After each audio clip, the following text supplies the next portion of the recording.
Alrighty. Finally got some time to myself. Play some video game. Of course. Yes, Commissioner. Really?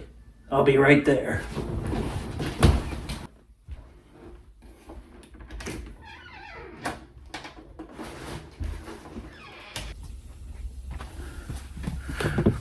Yes!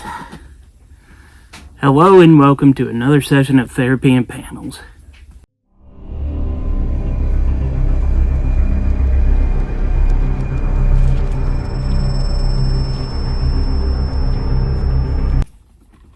You guys are in for a treat today.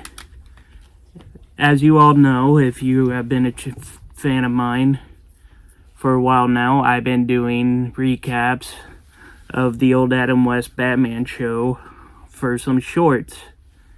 Well, today, I got me something based off of a ditched idea from the old show. Batman 66, The Lost Episode.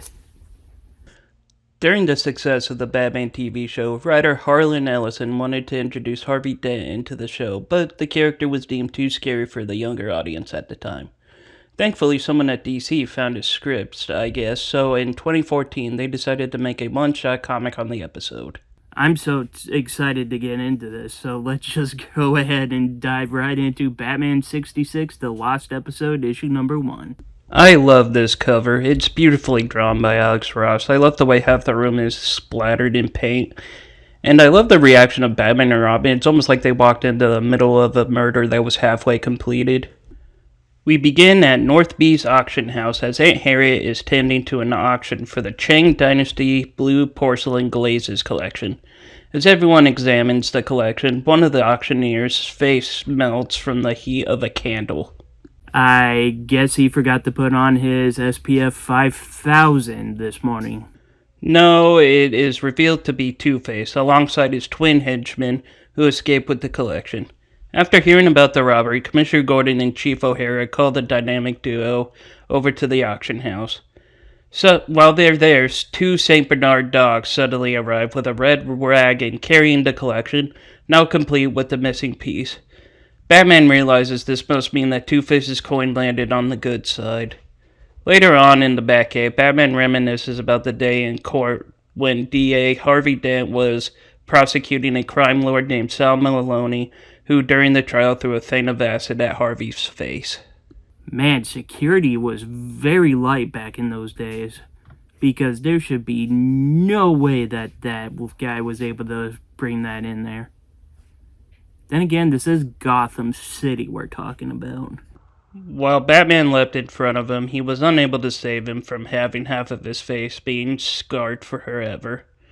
Back in the present, for the next 2 weeks, Two-Face is running around doing good deeds or bad deeds, depending on the coin, as the dynamic duo try to figure out his plans. Batman decides to try a divide and conquer plan as he and Robin search for Two-Face separately.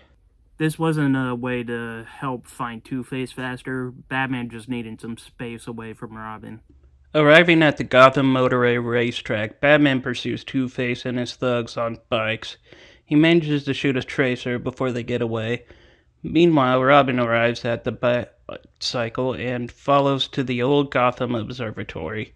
Batman fights Two-Face and his cronies, managing to blind Two-Face before he can strike. Robin, however, slips on some bullet casings, giving the villains time to escape. And this, Robin, is why we can't have nice things. Back at Wayne Manor, Bruce manages to come up with a plan as they are hearing on the radio that Two-Face is going to steal the twin tiaras from the twin princesses of Yakapur at 2 a.m. at Dock 2. When they arrive via the Batcopter, Two-Face manages to escape with the tiaras on his, what I call a Caterman. The heck did he get that from? Batman decides to dive down after them and discovers an underwater cavern with an old pirate ship. Hey, you guys! He gets on the ship and takes out the goons, but gets knocked out during the ship's masts hitting him. As Two-Face prefers to kill him with the sword of Damocles, Batman convinces him to surrender if the coin lands on its edge. The coin lands perfectly on its edge, horrifying Two-Face, and Batman breaks free, defeats the goons, and gets Two-Face to surrender instantly. At Wayne Manor, Dick apologizes for getting lost in the underwater catacombs, and now Fred asks about the coin trick. Bruce explains that he swapped Two-Face's real coin for a duplicate. So basically, you cheated. When asked about Dent's recovery, Bruce says it all depends on the doctors and fate. Or a really good face cream. So that was the watched episode of the Batman 66 series, and for my diagnosis, I freaking loved it. The story is insane and over-the-top ridiculousness, just like the original television show, which is perfect. The art is beautifully drawn and helps make this world look better due to not having the budget restraints from the old TV show. The way Batman won with the fake coin actually reminds me of a way he won from an episode of Batman the Animated Series, which is kind of cool. And with that is the end of today's episode. Thank you all for attending. If you liked the video, please be sure to leave a like, comment, and subscribe. And until next time, I am the Super Guru signing off.